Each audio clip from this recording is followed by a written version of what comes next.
కోవాలి ఒక పక్క ప్రభుత్వంలో ఉంటూ కూడా అని. కాబట్టి బిగినింగ్ నుంచి ఆ పొరపాట్లు జరగకూడదని మంత్రులకు ఎమ్మెల్యేలకు కూడా చెప్పారు. ప్రతి శాఖకు సంబంధించిన మంత్రులకు చెప్పారు, మీ శాఖలో ఏం జరుగుతుందో ఎప్పటికప్పుడు రివ్యూ చేయండి. నాగార్జున గారు అడిగిన దానికి మీరిద్దరు సమాధానం చెప్పలేదే. రివ్యూలో ఏ మంత్రులు చేయటం లేదు. ఇప్పటికే క్షేత్ర స్థాయిలో కొన్ని చోట్ల కోవర్ట్లు ఉన్నారు, అటు ఇటు కలిసి పనిచేస్తున్నారు. నేను చెప్తున్నాను, ఇప్పుడు పౌర సరఫరాల శాఖ మంత్రిగా నాదెండ్ల మనోహర్ గారు ఈ 8-9 నెలల్లో ఆయన ప్రతిరోజు గ్రౌండ్ లోనే ఉంటున్నారు. ఎంత బియ్యం పట్టుకుంటున్నారు, విశాఖకు సంబంధించి, తూర్పుగోదావరికి సంబంధించిన, గుంటూరుకు సంబంధించిన, ఈవెన్ హాస్పిటల్స్ వెళ్ళి అక్కడ ఎలా జరుగుతున్నాయి సరఫరాలకు సంబంధించిన ప్రతి ఇన్సిడెంట్ ను ఆయన ప్రతిరోజు ఆయన రివ్యూ చేస్తున్నారు, గ్రౌండ్ లో పనిచేస్తున్నారు.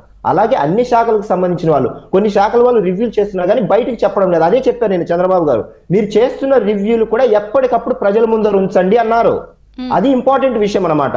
మీరు చేస్తున్నారు కానీ అది బయటికి రావట్లేదు. కాబట్టి ఎప్పటికప్పుడు మీరు రివ్యూలు చేయండి. నిన్న అన్నా క్యాంటీన్లు కూడా ప్రతి ఒక్కరు ఖచ్చితంగా వారానికి ఒకసారి సందర్శించండి అన్నారు. అంటే వీటికి కేటాయింపులు మనం 1000 కోట్లలో చేస్తున్నాం ప్రజలకి. ఆ 1000 కోట్లు చేస్తున్నప్పుడు ప్రజలకు మనం ఇంత ఖర్చు పెడుతున్నాము. ఇప్పుడు 33,000 కోట్లు, 36,000 కోట్లు సంవత్సరానికి పెన్షన్ రూపంలో వృద్ధులకు ఇస్తున్నాము సామాజిక భద్రత కోణంలో. ఆ పెన్షన్ 36,000 కోట్లు అంటే చిన్న విషయం కాదు. అయినప్పటికీ కూడా వాటికి మనం కరెక్ట్ గా ఇస్తున్నాము. మీరు సమయానికి 1వ తారీఖు 10 గంటలకు పూర్తయ్యే లోపల 90% పెన్షన్లు అందజేస్తున్నాము. ఎందుకు అందజేస్తున్నాము? అదొక గౌరవం వాళ్ళకి. పెద్దలుగా వృద్ధులుగా ఉన్న వాళ్ళందరికీ మనం పెన్షన్లు అందిస్తున్నాం. ఇది ఒక భద్రతతో కూడిన గౌరవాన్ని ప్రభుత్వం ఇస్తుందని ఒక కోణాన్ని ప్రజలకు చెప్పాలి. అది మనము అలా చెప్పినప్పుడు ప్రజలకు ఏం జరుగుతుందంటే, అవును ప్రభుత్వం మాకు తోడుగా ఉంది, అండగా ఉంది అనే ఒక కోణాన్ని వెళ్తుంది. సో మనం ఇంత డబ్బులు ఖర్చు పెట్టినా కూడా ప్రతిపక్షంగా లేని, అంటే ఇప్పుడు ఇవన్నీ కేటాయింపులు కాబట్టి వచ్చిన ఆదాయాన్ని ఖర్చు చేయాలి. అయితే మీరు 33,000 కోట్ల రెవెన్యూ లోటు, 79,000 కోట్ల ద్రవ్య లోటు చూపించారు. ఎలా పూడుస్తారు? సంఖ్య తగ్గించేస్తున్నారు, బాబోయ్ మీకు స్కీములు ఇవ్వరని చూపిస్తున్నారు. ఇప్పుడు గతంలో అయితే గిన ఇప్పుడు ఈయన కేటాయింపులు సాక్షాత్తు ప్రభుత్వ భవనాలనే ప్రభుత్వానికి తాకట్టు పెట్టడం అనేది ఈ దేశ 78 ఏళ్ల స్వాతంత్ర చరిత్రలో ఏ రాష్ట్రం కూడా చేయలేదు. ఆ యొక్క దారుణమైన పరిస్థితిని ఆయన తీసుకొచ్చాడు. ఆ కొత్త సాంప్రదాయానికి తెర తీశాడు. సో అలాంటి డబ్బులు నాశనం చేసి తన పబ్లిసిటీకి వాడిన వ్యక్తి ద్రవ్య లోటుకు సంబంధించి కానీ, రెవెన్యూ లోటుకు సంబంధించి కానీ కేంద్ర ప్రభుత్వం అండ తీసుకుంటున్నాం ప్రతి దశలో.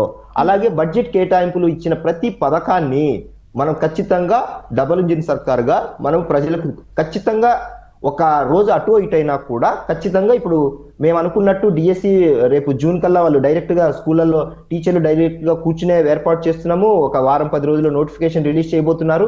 అలాగే నెక్స్ట్ వస్తున్న అకాడమిక్ ఇయర్ కి సంబంధించిన పిల్లలకు సంబంధించిన ఏదైతే తల్లికి వందనం కార్యక్రమాలు, సో ప్రతి ఒక్కటి కేటాయింపులు జరుగుతాయి, చేస్తాము. అన్ని హామీలను నిలబెట్టుకునే దిశగా కేంద్ర సహకారం కూడా తీసుకుంటాం. పోలవరం అనుకున్నాము, రైల్వే జోన్ అనుకున్నాము, ఎలా వస్తున్నాయి పోర్ట్లు అనుకున్నాము, ఎలా వస్తుంది హైడ్రో ప్లాంట్ ఒకటి మనం అనకాపల్లిలో అనుకున్నాము, ఎలా వస్తుంది.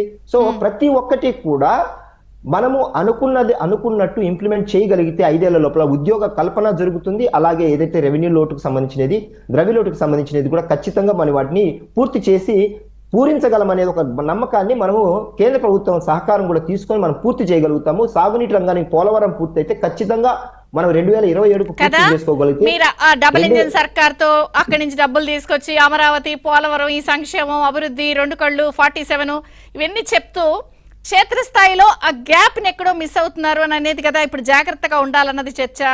మీరేమంటున్నారు? కుట్రలకి జాగ్రత్తగా ఉండడం వేరు, చేసిన కుట్రలపై చర్యలు తీసుకోవడం వేరు. Point number 1. 2, జగన్మోహన్ రెడ్డి గారు పరిపాలన కన్నా రాజకీయాన్ని ఎక్కువ చేశారు.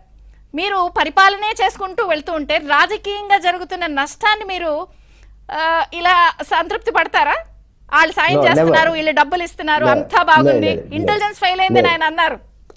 లేదు అంటే ఇంటెలిజెన్స్ గతంలో ఆయన ఉన్నప్పుడు 2014-19 మధ్య పార్టీల ఆలోచన ఎలా ఉంది? మీరు 3 పార్టీలు కదా. చెప్తున్నాను మేడం, ఇప్పుడు మా అధినేతకు సంబంధించినది పూర్తి స్థాయి సహకారము. చంద్రబాబు గారి కూటమి గవర్నమెంట్ కు ఎట్టి పరిస్థితుల్లో కూడా వెనకడుగు వేసేది లేదు. 10-15 ఏళ్ల పాటు కలిసి ఉండాలనేది ఒక కృతనిశ్చయంగా పనిచేస్తున్నారు. సో ఎప్పుడైతే కుట్రలు, కుతంత్రాలు ఈ పార్టీ ఆలోచన, వైసీపీ ఆలోచన కాబట్టి నిరంతరము వాటిని ఎదుర్కొంటూనే ప్రజలకు వాస్తవాలు మీ ద్వారా మేము ఉన్నాం కాబట్టి, అలాగే మంత్రులు ఉన్నారు, ఎప్పటికప్పుడు కుట్రలు బయట పెడుతూనే అటు పక్క కేంద్రం నుంచి నిధుల సహకారం తీసుకుంటూనే రాష్ట్రాన్ని గాడిలో పెట్టే ఒక కార్యక్రమము, సంక్షేమాన్ని, అభివృద్ధిని తీసుకెళ్తూనే ఇలాంటి కుట్రలు బయట పెడుతూనే బ్యాలెన్సింగ్ గా 3 పార్టీలు